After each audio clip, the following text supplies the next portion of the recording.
हरिपुर नामक एक गांव में भोला अपने पिता और सौतेली माँ के साथ रहता था। भोला बहुत ही पेटू किस्म का व्यक्ति था।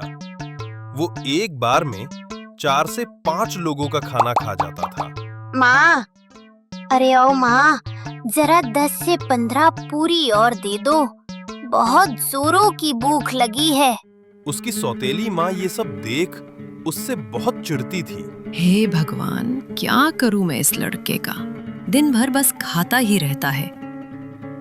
लेठूस, दिन भर बस खाता रहता है, कोई काम धंधा नहीं करता। खा खा कर घर का पूरा राशन खत्म कर दिया है। तेरी माँ तो चली गई, तुझे छोड़ गई मेरी जिंदगी बर्बाद करने के लिए। माँ, ऐसा क्यों बोल रही हो? मैं क्या करूँ? अगर मुझे ज्यादा भूख लगती है तो?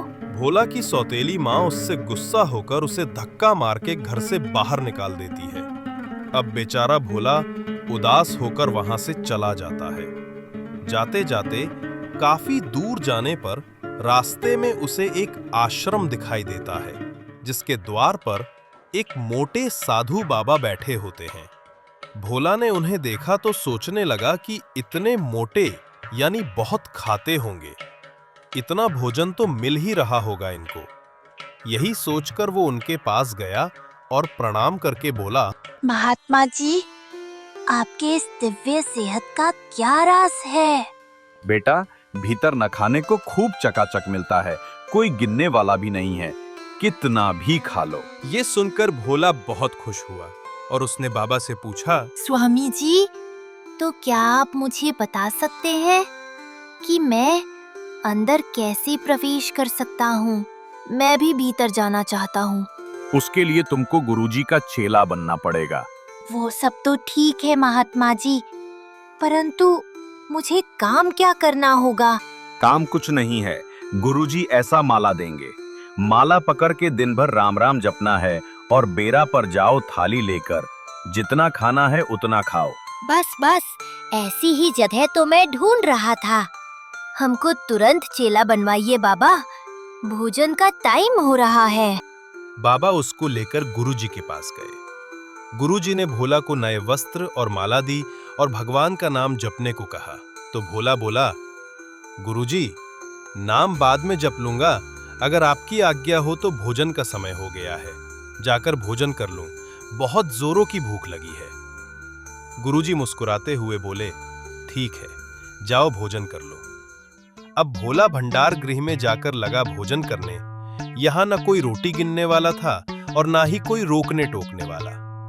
अब वो प्रतिदिन खूब आनंद से भोजन करें और पड़ा रहे। लेकिन उसकी ये खुशी अधिक दिनों तक नहीं चली। एक दिन सवेरे जलपान के समय जब वो भंडार गृह गया तो उसने देखा कि वहां ताला लगा हुआ है। तो वो गुरुजी के पास गया और उनसे पूछा, गुरुजी, आज भंडार गृह पर ताला क्यों लगा हुआ है? बेटा, आज एकादशी है। एकादशी को उपवास होता है, इसलिए आज के दिन भंडार गृह में चूल्हा नहीं जलता। अब भोजन कल द्वादशी को ही बनेगा। ये सुन भोला उदास होते हुए बोला, मैं भोजन के लिए ही साधु बना हूँ गुरुजी। भोजन नहीं मिलेगा तो मैं मर जाऊंगा। मुझे भोजन करना है। गुरुजी ने मन ही मन सोचा कि ये तो मानेगा नहीं, मना करूंगा तो चोरी छिपे खा लेगा। फिर गुरुजी भोला से बोले, अच्छा, एक काम करो, यहाँ तो बनेगा नहीं, तुम राशन ले लो और राशन लेकर जाओ, नदी के किनारे बनाकर खा लेना। लेकिन खाने से पहले याद से भगवान को भोग लगा देना, फिर खाना। इसके बाद गुरुजी अपने शिष्यों से बोले, देखो, ये बहुत ज्यादा खाता है, तो इसे 2 आदमी का राशन दे देना, ये बनाकर खा लेगा। इसके बाद भोला राशन लेकर नदी के किनारे गया, नहाकर भोजन बनाया और बनाने के बाद गुरुजी की बात याद आई कि भगवान को भोग लगाना है। तो उसने सामने भोजन रखा और कहा, राम जी भोग लगा लीजिए, फिर मैं पाऊंगा। घंटों रटता रहा, भगवान आए ही नहीं। बार बार कहने पर भी जब राम जी नहीं आए तो वो क्रोधित होते हुए बोला, आखिरी बार पूछता हूँ, आना है कि नहीं आना है? अब मैं बोलूंगा नहीं। और आप इस चक्कर में हैं कि आश्रम में पालूंगा। वहाँ के डर के मारे मैं इधर आया हूँ। वहाँ के भरोसे बैठोगे तो भूखे ही रह जाओगे। वहाँ बना ही नहीं है, इसलिए पाना है तो सीधे आकर भोग लगाओ, नहीं तो मैं शुरू कर दूंगा। भोला की ये सब बातें सुन भगवान स्वयं प्रकट हुए, परंतु उन्हें देख भोला खुश होने की बजाय चिंतित हो गया, क्योंकि वे अपने साथ सीता माता को भी ले आए थे। उसने सोचा कि 2 आदमी का ही भोजन है और 2 यही आ गए तो मेरे लिए क्या ही बचेगा। अब उसने चिंतित होते हुए भगवान से कहा, आप 2 लोग आ गए? हम दोनों साथ में ही रहते हैं। गुरुजी तो नहीं बताए थे, बोले थे राम जी को भोग लगाना। अच्छा, अब आ ही गए हैं तो पा लीजिए। मैया और भगवान पाए, थोड़ा जो बचा वो उसके लिए छोड़ दिए। बेचारा आधा पेट ही पाया। फिर बोला, ये बताइए अगली एकादशी को भी आप 2 ही लोग आएंगे ना? राम जी बोले, हाँ, बस हम 2 लोग। और कौन है? अगली एकादशी आई तो उसने गुरुजी से कहा, गुरुजी आपने कहा था कि राम जी को भोग लगाना। सीताराम जी दोनों आए थे, मैं आधी पेट ही खाया गुरुजी। अब की बार 3 लोगों का राशन दीजिएगा। गुरुजी सोचे, लगता है भूखा रह गया होगा, बहुत खाता है ना।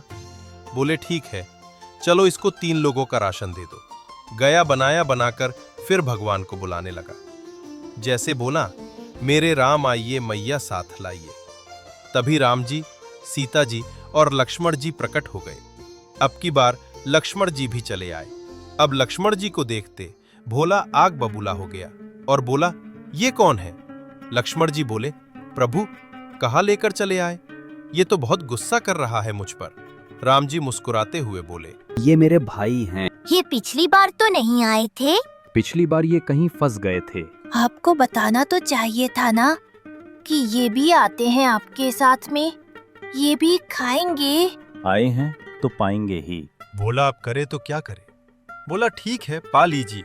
अब राम जी, सीता जी, लक्ष्मण जी भोग लगाएं। फिर उसके लिए थोड़ा सा बचा, भोला आधी पेट खा के गया।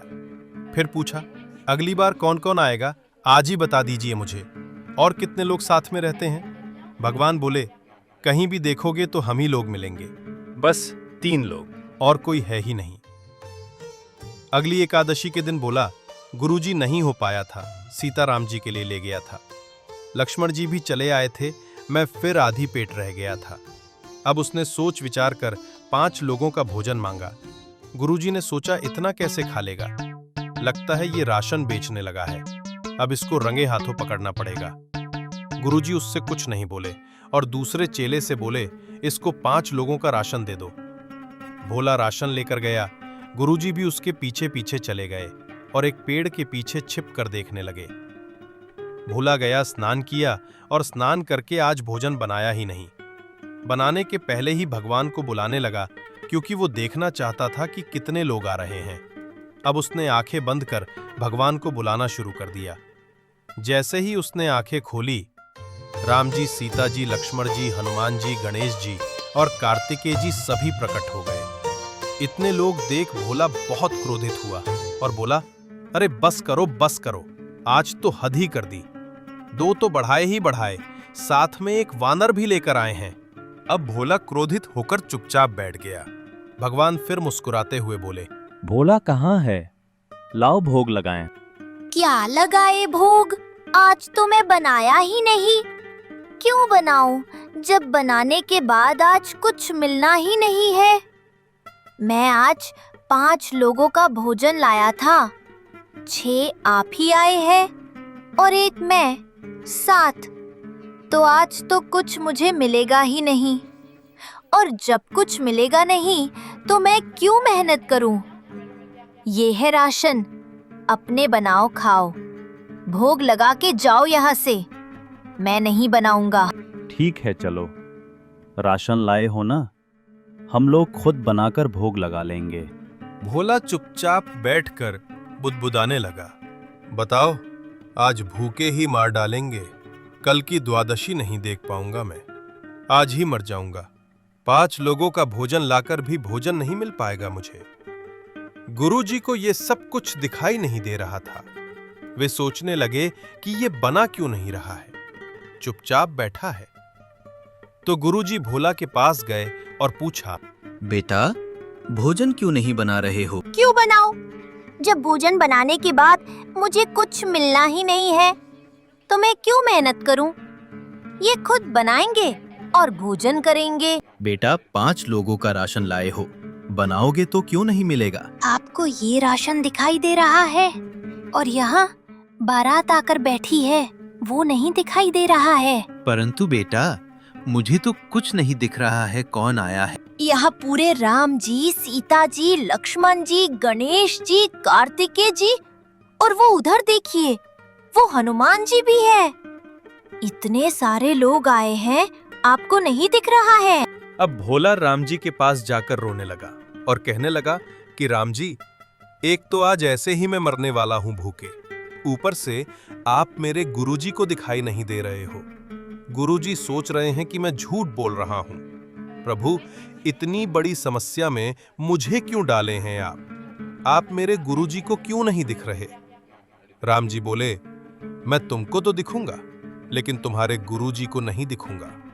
अब भोला गया गुरुजी के पास, पांव पकड़ के कहने लगा, गुरुदेव, आप मेरा विश्वास करिए, सच में राम जी पूरे परिवार के साथ आए हैं और मुझसे कह रहे हैं कि वो केवल मुझे दिखाई देंगे, मेरे गुरुजी को नहीं दिखाई देंगे।